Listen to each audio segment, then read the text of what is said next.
आज की क्लास की दो चीजें मुझे समझ में आई कि पॉइंट ऑफ व्यू और एक ज्ञान पे अभिमान। ज्ञान पे अभिमान हम करते हैं, अगर ऐसा समझ ले कि हम सबसे बड़े ज्ञानी हैं, तो हम रावण की तरफ मुड़ जा रहे हैं। नहीं, मैं ऐसा ऐसा नहीं कहा स्वर्णलता जी, गलत इंटरप्रिटेशन है। ज्ञान के अभिमान से कोई रावण नहीं बनता। ज्ञान के अभिमान से रावण नहीं बनता। वो एक अभिमानी पुरुष होगा और अपनी बातों को रखेगा, समाज में कार्य करेगा और अपनी किताबें लिखेगा, अपने कॉन्सेप्ट आइडियाज को देगा, प्रूव करेगा। ज्ञान के अभिमान से कोई रावण नहीं। हमने जो कहा बिल्कुल अलग बात कही। रावण कोई भी बनता है या हर व्यक्ति में रावणपना हो सकता है। परसेंटेज का फर्क है। हर व्यक्ति रावण है, लेकिन थोड़ा परसेंटेज का फर्क है, क्योंकि हर व्यक्ति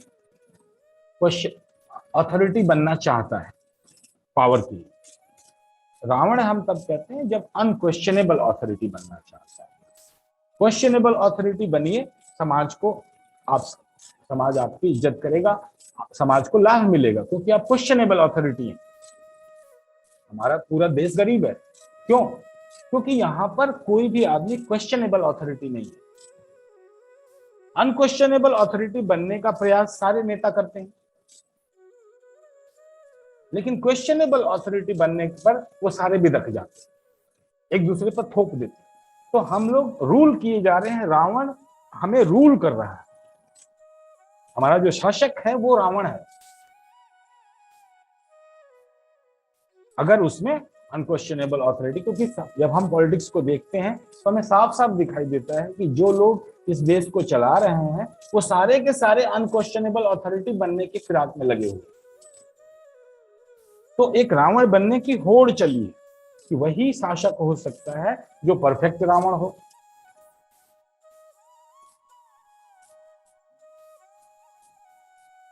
हमने ये नहीं कहा अभिमान। अभिमान तो क्वेश्चनेबल अथॉरिटी है। अभी आए हैं स्मिता मलिक जी हैं, डॉक्टर हैं, इनको अभिमान हो गया कि मेरे से अच्छा कोई ऑपरेशन करने वाला नहीं है, हो गया। एग्जाम्पल दे रहा हूं। तो इस अभिमान से हमको कोई लॉस नहीं होने वाला। इस अभिमान से इनको अपना अभिमान प्रोटेक्ट करना होगा और ये ऑपरेशन और अच्छे से करेंगे कि कहीं मेरे अभिमान पर दाग न लग जाए, तो मेरा तो सारा जीवन की तपस्या ही व्यर्थ हो जाएगी कि इन्होंने एक ऑपरेशन में कैंची छोड़ दी पेट में।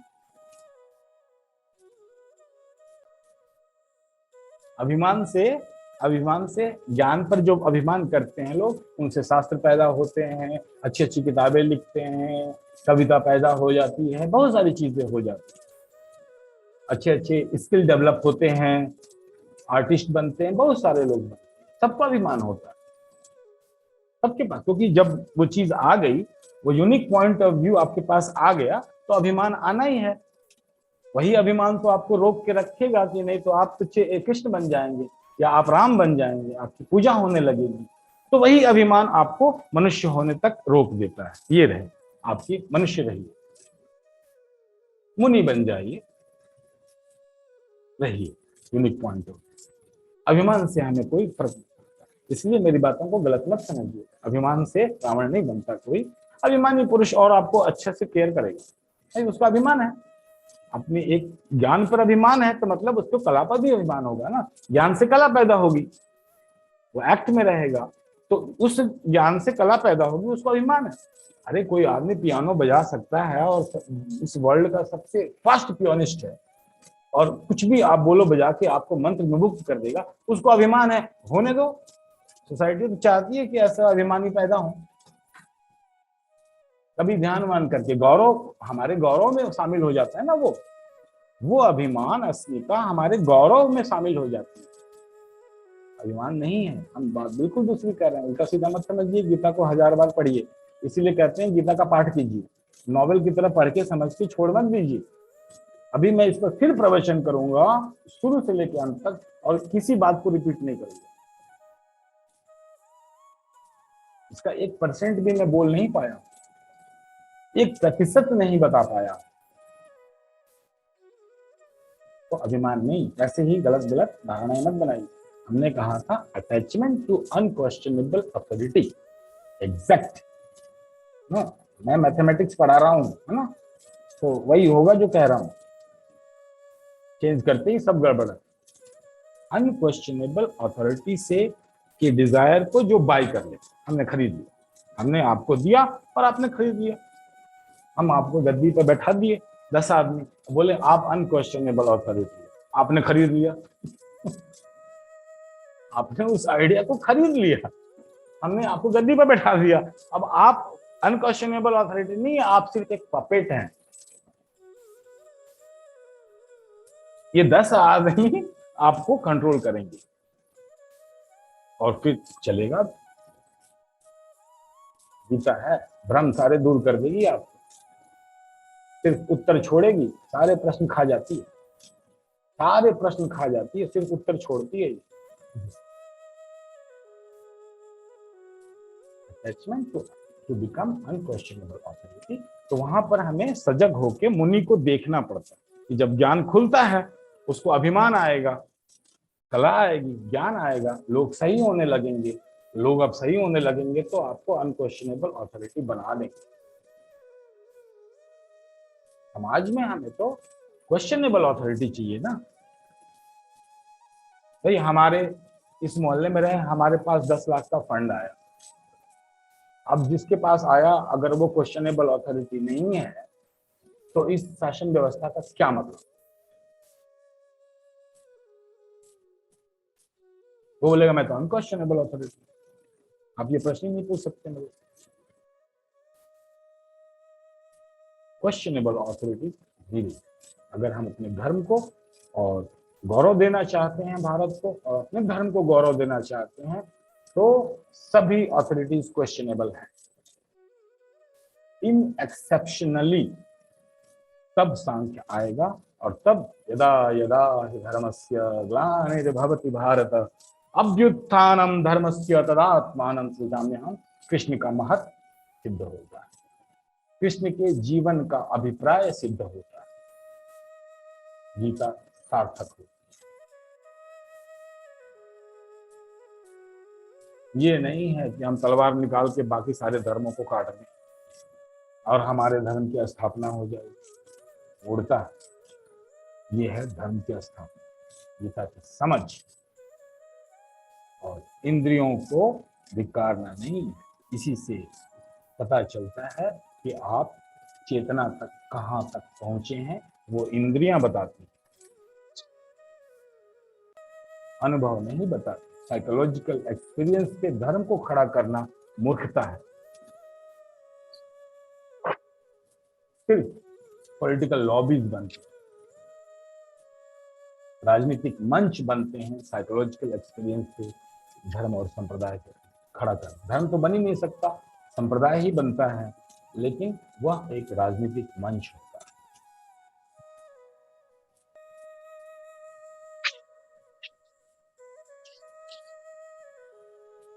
और कोई भी व्यक्ति आपको मूर्ख नहीं बना। आपको ऑफिस जाना है, मौलिक को एलन जाना है, 8:30 से ज्यादा हो रहा है,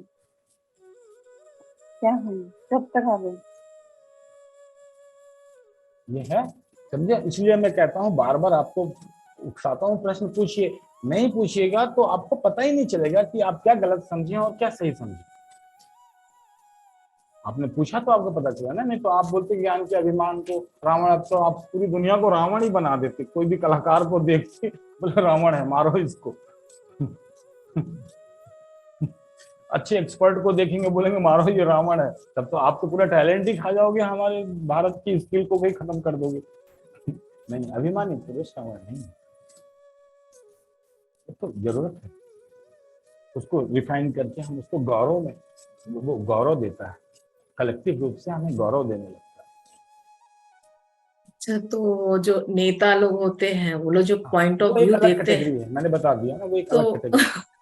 उनको तो हम ही लोग चुन के ऊपर भेजते हैं ना, फिर वो वहां जाकर के आपके चेंज हो अंदर जाते रावण हैं। है, इसलिए आप उनको चुनते हैं, क्योंकि वो बोलेगा कि मुझे अनक्वेश्चनेबल अथॉरिटी बनाने पर आपको भी शेयर मिलेगा। तो आपका रावण उसके रावण से संयोग बनता, तभी तो बनेगा चोर चोर मसोरे भाई। यहाँ पे ये समझना होगा कि अभिमान और अहंकार में बहुत फर्क है।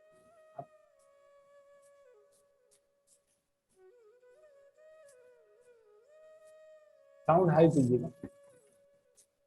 नहीं, मैं कह रही हूँ कि यहाँ ये समझना होगा कि अभिमान और अहंकार में बहुत फर्क है।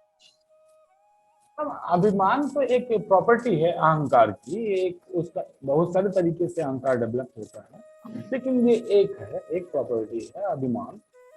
लेकिन अभिमान में कम से कम इंटेलिजेंस तो है। हाँ, थोड़ी और सी अहंकार में इंसान मूर्खता की ओर चला मूर्ख तो नहीं, इंटेलिजेंस तो है उसके पास, कोई स्किल तो है, कोई एक्सपर्टाइज तो है, जाता। उससे हमें दिक्कत नहीं है। सारे भारत का सारा व्यक्ति अभिमानी हो जाए तो अच्छा है। और किस पर अभिमान करो जरा ये तो बताओ। किस बात पर अभिमान कर रहे हो, दिखाओ, हमारे इंद्रियों के सामने प्रस्तुत करो उसके प्रमाण को। हो गया, हम तो गौरवशाली हो जाएंगे, हो जाए पूरा भारत अभिमानी, हमें उससे फर्क नहीं पड़ता, क्योंकि उसमें चांस है ना कि वो वर्क में है, अपने अभिमान को वो देख सकता है, समझ सकता है, आगे बढ़ सकता है। हम अपने कम से कम अभिमानी भारत बने के तो सही। किस बात पर अभिमान करें आप, कीजिए तो सही, पब्लिकली बताइए कि आपके जैसा बांसुरी कोई नहीं बजा सकता, आपके जैसा सितार कोई नहीं बजा सकता, आपके जैसा तबला कोई नहीं बजा सकता, आपके जैसा मैथमेटिक्स कोई नहीं पढ़ा सकता। कीजिए अभिमान, मैं करता हूँ, मेरे समझाने की क्षमता, मैं अभिमान करता हूँ कि ईश्वर ने मुझे ऐसा गुण दिया और इस ढंग से समझाया है और ऐसे अनुभव दिए हैं कि मैं गूढ़ से गूढ़ अनुभव को मूढ़ से मूढ़ व्यक्ति को ना समझा दूं, तो ये मेरा अभिमान है। कोई वेद वचन उपनिषद के हाईएस्ट नॉलेज अगर एक ठेले वाले को पकड़ के उसको नहीं समझा दिया और वो आपसे ज्यादा बुद्धिमान नहीं हो गया, तो ये मेरा अभिमान है। इस पर हमें भी अभिमान है, अभिमान करता हूँ, किसी से है, मेरा अभिमान है, इस अभिमान पर मैं खड़ा हूँ, उसको प्रोटेक्ट करूंगा, नहीं तो संसार में चलूंगा कैसे? कोई भी आके मुझे उल्टा सीधा कुछ पढ़ा जाएगा। अभिमान करता हूँ, मैं अभिमानी हूँ और गौरव है मुझे अपने अभिमान का। मैं चाहता हूँ आप भी बनिए। जब भी आप अपने यूनिक पॉइंट को निकालेंगी तो अभिमान पैदा होगा, उसको आपको प्रोटेक्ट करना पड़ेगा, क्योंकि संसार में वही आपकी एक्सपर्टाइज है, वही आपकी स्किल है, उसी पर आप खड़े हो, उसी पर आपकी पहचान है और आपको डिफेंड करना होगा वहां पे वॉरियर की तरह। कोई आ जाए, हिम्मत है जरा गीता की इंटरप्रिटेशन कर दे मेरे सामने किसी श्लोक की, धज्जियां ना उड़ा दूं उसकी, बताना दूं कितने एनलाइटेंड है वो, है किसी में हिम्मत? इस प्लैनेट पे घोषणा करता हूं अभिमान है, लीजिए खेलिए मेरे अभिमान से।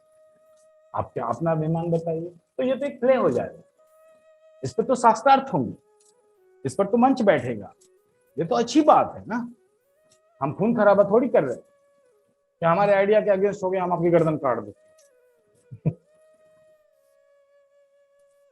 ये पूरा ले आई, तो यह तो एक अच्छी बात है, तो इसलिए गलत मत समझिएगा, अभिमान से कोई रावण नहीं बनता।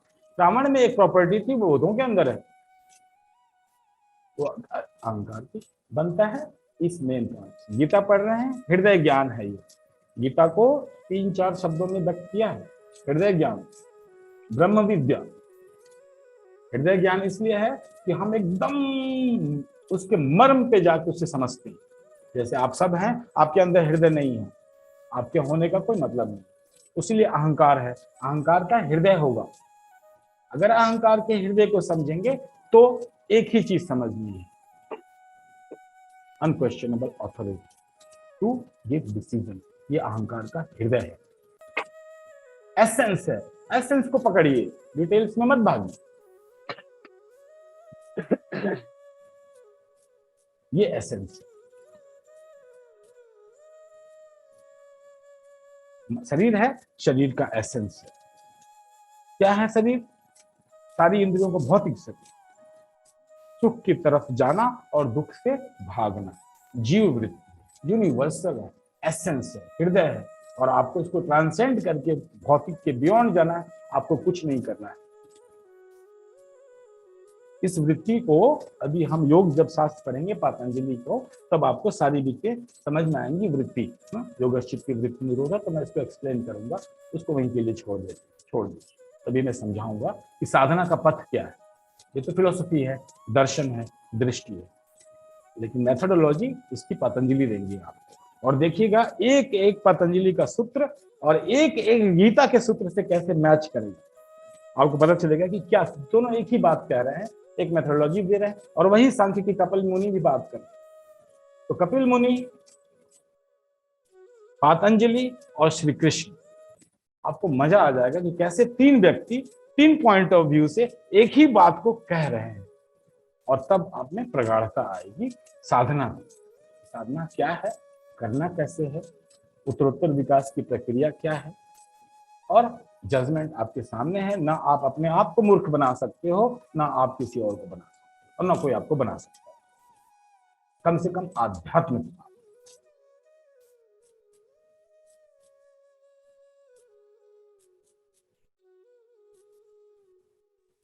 Can I say something, Swami ji?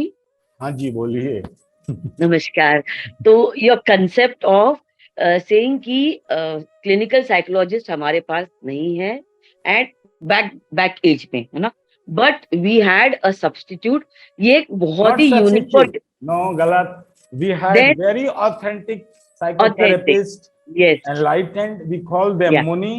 We did Yeah. not find them, so we Yeah. find the substitute in psychotherapists. Do not turn it Psychotherapy. around, please. yes. So I like this concept. Maybe I put the wrong word in, but I like this concept of, saying things in a very different light. Ki we were not deficient in anything. We aren't deficient in anything. We have that, only that we didn't know ki this kind of thing prevailed in our history. So thank you for giving that prospect. And from me, it was as usual, a very beautiful and a very nicely placed lecture. But the last debate that we had about Ravan, so I think आपका जो रावण के बारे में जो एक we talk about his bad avenues, the way you glorify the avenues, I think that is what shows about you कि आपको हर cloud में एक silver lining देखने की आदत है, and I think that is what you are projecting every Saturday, every week to us.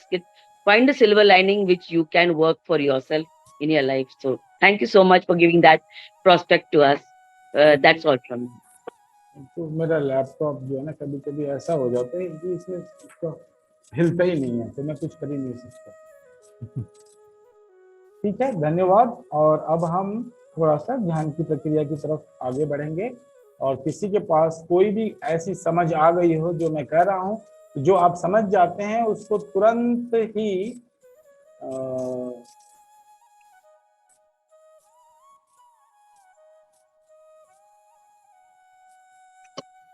He question पे पूछ लिया कीजिए, और वो आपके लिए नहीं, सबके लिए बेनिफिशियल होता है। तो जो कॉन्सेप्ट आपने बना, तो हो सकता है बहुतों में बना हो। कहता हूँ प्रश्न पूछ लीजिए, वही आपके लिए अच्छा रहेगा। आपके लिए तो हो सबके लिए अच्छा रहेगा। स्वामी जी प्रणाम। हाँ कहिए। ये अनक्वेश्चनेबल अथॉरिटी थोड़ा आप नहीं समझ पाए कि इसका क्या है? क्वेश्चंस को फ्रेम कीजिए प्रॉपर रूप से एक सेंटेंस में। अनक्वेश्चनेबल अथॉरिटी जो रावण को आप बताए, तो उसको हम ठीक ढंग से नहीं समझ पाए कि क्या है। हमने तो कभी नहीं बताया, बोला, हमने तो ये बात ही नहीं की। आपने सुन कैसे लिया कि ब्राह्मण अनक्वेश्चनेबल अथॉरिटी बनाए? मैंने तो ये कहा ही नहीं कभी। मैंने तो ये कहा कि वो ब्राह्मण हो, क्षत्रिय हो, वैश्य हो या शूद्र हो, उससे मतलब नहीं है।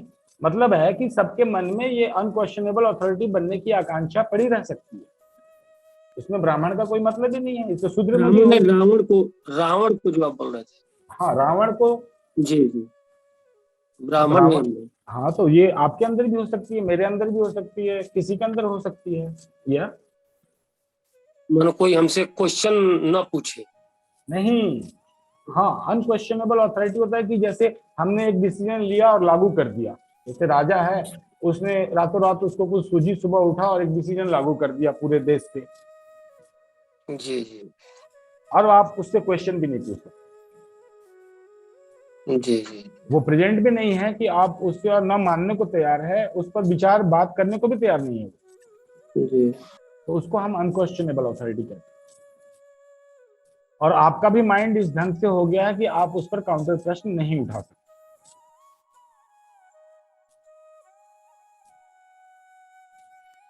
और यह आकांक्षा बीज रूप में अहंकार में पड़ी रहती है। अहंकार का प्रस्फुटन यहां से होता है, हो सकता है, और इसको जो डिलीट कर देता है, तो हम कहते हैं कि वो अब हो गया ये निरंकारी, निरअहंकारी जो इसको देख लेता है, अगर आप देखने लगेंगे इसको, तो ये आपका बहुत ही गहरा ध्यान बन जाएगा। आपकी इंटेलिजेंस तुरंत अवेकेंड होती है ना, कि अगर ईगो के, अहंकार के हृदय को आपने देखा नहीं और आप एनलाइटमेंट हुए नहीं, दोनों घटना एक साथ घटेगी ना।